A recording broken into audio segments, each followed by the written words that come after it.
तो कहानी की शुरुआत होती है 1957 पोलैंड से। हम एक प्रीस्ट को देखते हैं, वो काफ़ी डरा हुआ था। वो एक बच्चे को लेकर चर्च के अंदर दाखिल हुआ। उस बच्चे के सीने पर एक निशान था। प्रीस्ट के हिसाब से ये बच्चा हेल यानी जहन्नम से आया हुआ एक शैतान है। वो एक खंजर निकालकर उस बच्चे को मारने ही वाला होता है, पर तभी उसे रोकने के लिए पुलिस आ जाती है। आज चांद ग्रहण भी था। प्रीस्ट बार बार ये भी कह रहा था कि तुम लोग नहीं जानते ये कौन है, मुझे मत रोको। जैसे ही वो खंजर उठाता है, मजबूरन पुलिस वालों को उसे शूट करना पड़ता है। प्रीस्ट वही मारा जाता है और बच्चा जिंदा बचा लिया जाता है। अब कहानी 30 साल बाद की दिखाई जाती है। हम देखते हैं कहानी में मेन कैरेक्टर मैरी को, जो कि असल में एक पुलिस वाला है, लेकिन एक प्रीस्ट के रूप में वो पुराने चर्च में आया क्योंकि कुछ औरतें गायब हो गई थी और आखिरी बार इन्हें इस चर्च में ही लाया गया था। पुलिस खुले आम चर्च की तलाशी नहीं लेना चाहती क्योंकि इस तरह बदनामी होती है, इसलिए वो सबूत को इकट्ठा करने के लिए इन्होंने मैरी को भेजा, जिसे चर्च के लोग पूरी तरह अनजान थे। चर्च पहुंचकर मैरी एक फादर से मिलते हैं जो यहाँ के चीफ थे। वो मैरी को पूरा चर्च दिखाते हैं, जिसके बाद उसके सामान की तलाशी ली जाती है क्योंकि चर्च के असूल बहुत सख्त थे। मैरी को कमरा दिखाने पर प्रीस्ट कहते हैं अच्छा होगा कि आप कमरे से रात को बाहर ना निकले क्योंकि रात को चर्च में घूमना सख्त मना है। मैरी कहता है मैं इन बातों का ख्याल रखूँगा। यहाँ ना बिजली थी ना टेलीफोन, अजीब सी जगह थी जहाँ ना कोई आता ना कोई बाहर जाता। ये लोग बाकी दुनिया से अलग रहते थे। मैरी अपने कपड़े बदलता है और यहाँ हम देखते हैं उसके सीने पर वही वैसा निशान है जिसे कि हमने कहानी के शुरुआत में उस बच्चे के सीने पर देखा था। इसका मतलब कि मैरी एक वही बच्चा है। फिर वो अपना बैग खोलता है। अंदर एक खुफिया जगह पर पड़ा था जिसमें एक कैमरा, एक बंदूक, कुछ ज़रूरी सामान और एक अखबार का कटा हुआ टुकड़ा जिस पर कई लड़कियों के गुमशुदा होने की खबर छपी हुई थी। और इसकी छानबीन करने के लिए मैरी यहाँ पर आया था। मैरी सभी के साथ मिलकर खाना खाता है, लेकिन इसके खाने में क्या दिया जा रहा था मैरी को कुछ समझ नहीं आ रही। खाना बड़ा ही अजीब था। मैरी को उस खाने से घिन आ रही थी क्योंकि वो मांस जैसी कोई अजीब सी चीज़ लग रही थी, लेकिन बाकी सब उसको बहुत शौक से खा रहे थे, इसलिए मैरी को भी चुपचाप अब वो खाना पड़ना। बाद में जब वो हॉल में घूम रहा था तो वो एक कमरे के पास से गुजरता है जहां उसकी नज़र एक औरत पर पड़ी जिसकी हालत बहुत ख़राब थी। दरअसल चर्च के हिसाब से उस औरत को शैतान में पोजेस किया हुआ है, यानी शैतान उसके अंदर घुसा हुआ है। और चर्च के लोग उसका एक्सोरिज्म से ऐसे लोगों का इलाज करते हैं, यानी तंत्र मंत्र से। यानी आज रात वो लोग उस लड़की का इलाज करने वाले थे जिनमें मैरी भी शामिल था, और वह सब ये पहली बार देख रहा होता है। औरत को एक कमरे में बेड से बांधा हुआ था। एक प्रीस्ट इस पूरे प्रोसेस की वीडियो भी रिकॉर्ड कर रहा होता है। अब जैसे ही ये प्रीस्ट बाइबल पढ़ना शुरू करता है, वो औरत भी बुरी तरह तड़पने लगती है। वो ज़ोर ज़ोर से चिल्लाती है, उसके अंदर से अजीब आवाज़ें आती हैं और बेड पर हिल रहा होता है। जब प्रीस्ट इसके सामने क्रॉस लेकर प्रेयर शुरू करता है, लेकिन उस क्रॉस में भी आग लग गई। ये देखकर सब लोग काफ़ी डर जाते हैं। प्रीस्ट प्रेयर करना नहीं छोड़ता। थोड़ी देर बाद एक एक्सोरिज्म पूरा हो जाता है। इसमें जीसस की पेंटिंग दिखाई जाती है जिसकी आंखों से अजीब से कीड़े निकल रहे थे। खैर, ये सब देखने के बाद मैरी की तबीयत काफ़ी ख़राब हो जाती है और वो बाथरूम में होता है तो उसका शीशा अपने आप ही टूटने लगता है और उसके कमरे से भी अजीब आवाज़ें आ रही थी जिसे वो देखकर काफ़ी डर जाता है। मगर मैरी को इन सब चीज़ों पर यकीन नहीं होता। उसके हिसाब से ये सब धोखा है और कुछ भी नहीं। फिर वो हॉल में घूमने चला गया। वो एक कमरे के सामने रुक जाता है। असल में ये प्रेयर का कमरा था। उससे पहले कि वो कमरे में जाता है, फादर उसे बताता है कि ये एक प्रेयर का कमरा है, बिना इजाज़त के कोई भी नहीं अंदर जा सकता। इसलिए मैरी बिना कुछ कहे वहाँ से चला जाता है। रात के खाने में इन्हें फिर से वही सड़ा हुआ मांस का खाना दिया जाता है जो सही से पका भी नहीं था। वहाँ एक लड़का भी था जिससे खाने से घिन आ रही थी। वो रो रहा था। प्रीस्ट दूसरे बंदे को इशारा करके इसे लड़के के पास भेजता है और इसके कान में कुछ कहने के बाद वो लड़का उस मांस को खाने लग जाता है। खैर, कोई शक नहीं था कि खाने में कुछ गड़बड़ तो थी क्योंकि बाद में मैरी ने भी उल्टी कर देता है, यहाँ तक कि उसका एक दांत भी गिर गया। मैरी इससे गौर से दिखने लगता है। अजीब था कि उस दांत से एक मक्खी निकलती है। ये देखकर मैरी काफ़ी घबरा जाता है। आधी रात को प्रीस्ट के कमरे में गया। वहाँ एक खुफिया जगह का दरवाज़ा था जहाँ बहुत सारे रिकॉर्डिंग टेप पड़ी हुई थी। ये इन लोगों की रिकॉर्डिंग थी जिनका अब तक एक्सोरिज्म कर चुके थे। इसके अलावा वहाँ शराब थी, म्यूज़िक कैसेट और गल किस्म की मैगज़ीन भी पड़े हुए थे, जिसका मतलब कि ये लोग नेक होने का दावा कर रहे हों। इसके बाद मैरी उस जगह जाता है जहां लड़की के साथ एक्सोरिज्म हुआ था। बेड के नीचे उसे एक सिरिंज मिली थी, यानी उस लड़की को नशा दिया गया था या फिर कुछ ऐसी चीज़ जिसकी वजह से वो पागलों जैसी हरकतें कर रही थी। प्रीस्ट ने जो क्रॉस पर इसका इस्तेमाल किया था वो दरअसल एक लाइटर था और वहाँ एक बटन ऐसा था जिससे बेड हिल रहा था। मतलब जो भी उस दिन हुआ वो सब नाटक था। हाँ, वो लड़की असली थी, वो एक शिकारी थी। बस इसी की इससे मैरी समझ आता है कि जो लड़कियाँ गायब हुए हैं, यहाँ के लोगों ने उनके साथ न जाने क्या किया होगा। अब सुबह से प्रेयर करने के लिए सब जमा हो जाती है तो प्रीस्ट मैरी को प्रेयर करने के लिए कहता है क्योंकि उसे मैरी पर शक हो जाता है। कि वो प्रीस्ट नहीं है। वो इंग्लिश ज़ुबान में प्रेयर करने लगा तो प्रीस्ट उसे लैटिन ज़ुबान में करने के लिए कहता है, जिसमें मैरी अटक रहा होता है, इसलिए उसकी जगह बाकी लोग प्रेयर करते हैं। दोपहर में फिर से वही मांस मिलता है खाने को। इस बार मैरी को खाने में बाल भी मिलते हैं, जो देखकर उसे उल्टी आ गई। मैरी जिस मकसद के लिए यहाँ आया था, जल्द से जल्द उसे वो पूरा करना होगा। अब वो प्रीस्ट की नज़र में आ चुका था, इसलिए अपने कमरे में जाकर उसने कटा हुआ न्यूज़पेपर का टुकड़ा जला दिया था और बंदूक उसने अपने पास रख ली ताकि वक्त आने पर वो अपनी हिफाजत कर सके। बाहर आकर वो देखता है कुछ प्रीस्ट मिलकर कब्र खोद रहे थे, जो कि उस लड़की का जिसका एक्सोरिज्म हुआ था वो मर चुकी है। रात को मैरी उस जगह जाता है जहाँ बाकी लोगों को पागल बनाकर रखा हुआ था। इनमें मर्द और औरतें दोनों शामिल थे। चर्च वालों के हिसाब से वो सब लोग पागल और कर्ज थे और शराबी थे। तभी एक प्रीस्ट मॉन्क मास्टर वहाँ था। वो मैरी को देख लेता है और वो चुपके से उसके साथ बात करता है और कहता है कि ये सब जान गए हैं कि तुम यहाँ सबूत ढूंढने आए हो, लेकिन यहाँ से निकलना मुश्किल है। मैंने भी कोशिश की, एक बार जो यहाँ आ गया वो बाहर नहीं निकल सकता। इसीलिए अगर ज़िंदा रहना है तो कोई सवाल जवाब मत करो और जितना कहा जा रहा है बस उतना करो। तब मैरी उसे सच बताता है कि मैं कोई प्रीस्ट नहीं हूँ, एक पुलिस वाला हूँ। इस गाँव से 8 लड़कियाँ गायब हुई हैं। कहा जाता है कि इन्हें इस एक्सोरिज्म के लिए यहाँ भेजा गया था। वो प्रीस्ट इस मामले में सीधी कार्रवाई नहीं कर सकते, इसलिए मुझे बेस बदल कर आना पड़ा। और मैं जानता हूँ कि ये एक्सोरिज्म तंत्र मंत्र सब धोखे हैं। वो कहता है कि प्रीस्ट ऐसा पैसों के लिए करते हैं ताकि बड़े कॉन्वेंट से इन्हें पैसे मिलते रहें। बाद में वो प्रीस्ट कहते हैं एक्सोरिज्म के दौरान वो औरतें पागल होकर मर गई, लेकिन असल में इनके साथ क्या होता है ये तो मैं खुद भी नहीं जानता।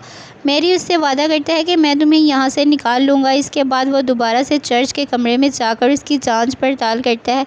अलमारी के पीछे उसे बड़ा सा सुराख दिखाई दिया, जिसके अंदर से मैरी को लकड़ी में लिपटे हुए दांत और एक आंख मिलती है। तो वो आंख अपने आप हिलने लगी, जिससे मैरी डर जाता है और इसे फेंक देता है और इसी के साथ उसने उल्टी कर दी, जिस पर मक्खियाँ आती हैं। मैरी को अपने सामने कोई चीज़ दिखाई देती है।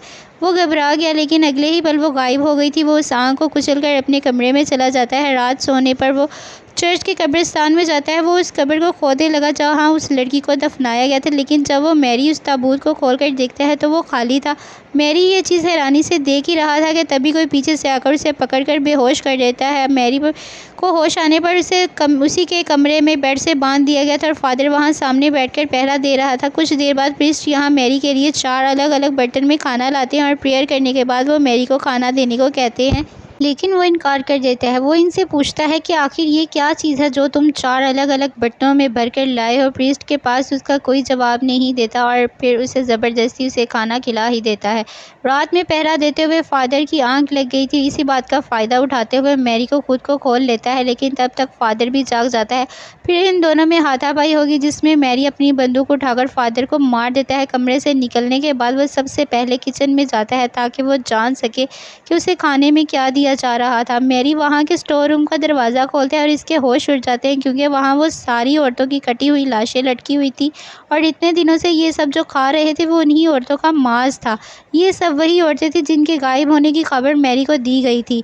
तो वहाँ मॉन्क भी आ गया और ये सब देखकर उसके भी होश उड़ जाते हैं। मॉन्क मैरी को अपने साथ चलने को कहता है। इसे खुफिया रास्ता मालूम था, लेकिन उससे पहले वो उसे लाइब्रेरी लेकर आता है, क्योंकि कुछ ऐसा था जिससे मैरी अब तक अनजान था। एक पुरानी किताब में एक बच्चे के जिक्र किया गया था। एक बच्चा पैदा होगा और जब चांद को ग्रहण लगेगा और ये 800 सालों में सिर्फ एक बार ही होगा। पैदा होते ही उस बच्चे को मारना होगा, जिसलिए खंजर और एक पेड़ की ज़रूरत होगी। लेकिन अगर इसे सही वक्त पर नहीं मारा गया तो वो डीमोनिक बच्चा, वो इंसान 7 गुनाहगार औरतों का खून पिएगा और वो प्रेयर के पूरा होते ही वो शैतान अपने असली रूप में आ जाएगा, जिसके बाद उसके कहर से इस दुनिया को कोई नहीं बचा सकता। मॉन्क मैरी से कहता है कि यहाँ सब लोगों को लगता है कि तुम ही वो शैतान हो। वो इतने दिनों से जो खाने के बहाने तुम्हें इन 7 गुनाहगार औरतों का मांस खिलाया जा रहा था, ताकि तुम्हारे ज़रिए वो जहन्नम में रहने वाले शैतान को बाहर ला सके। क्योंकि इस किताब में शैतान का एक ऐसा निशान भी था और ऐसा ही निशान में मैरी तुम्हारे सीने पर भी है। अब ये सब जानने के बाद दोनों भागने का सोचते हैं। मॉन्क ज़मीन के नीचे एक सुरंग के बारे में जानता था, जहाँ से पहले भी उसने भागने की कोशिश की थी। मैरी को इस पर यकीन नहीं था, तो वो उसको अपनी पीठ के निशान दिखाता है, जो भागने के जुर्म में कोड़े मारने से बने थे। मैरी उसकी बात मान जाता है। वो दोनों सुरंग से होकर आगे बढ़ते हैं। लेकिन ये सब असल में मॉन्क की चाल होती है। आधे रास्ते में 2 लोग आकर मैरी को मारने लगे, फिर वो उसे पकड़ लेते हैं। होश आने पर मैरी देखता है कि उसे एक पेड़ के साथ बांधा हुआ था। प्रीस्ट उसे बताते हैं कि तुम्हारा यहाँ आना कोई इत्तेफाक नहीं था, बल्कि हमने पुलिस वालों को रिश्वत दी थी ताकि वो मैरी को पुलिस केस दें।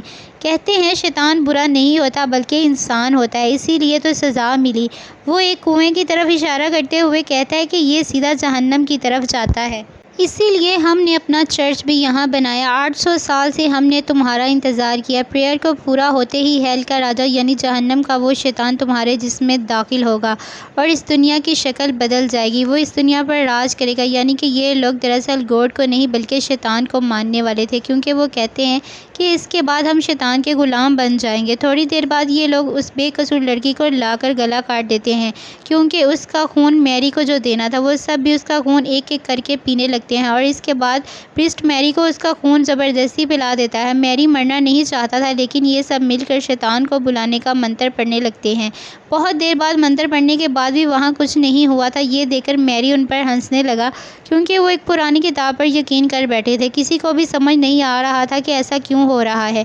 वो सब मायूस हो गए थे। मॉन्क सबसे कहता है कि शायद ये हमारी गलतफहमी थी, हम सब जल्द ये भूल जाएंगे क्योंकि हमारे इरादे नेक थे। लेकिन अब इन्हें ये डर था कि कहीं ये लोग मैरी की वजह से फंस ना जाएं, क्योंकि पुलिस कभी भी उसे ढूंढते हुए यहाँ आ सकती है।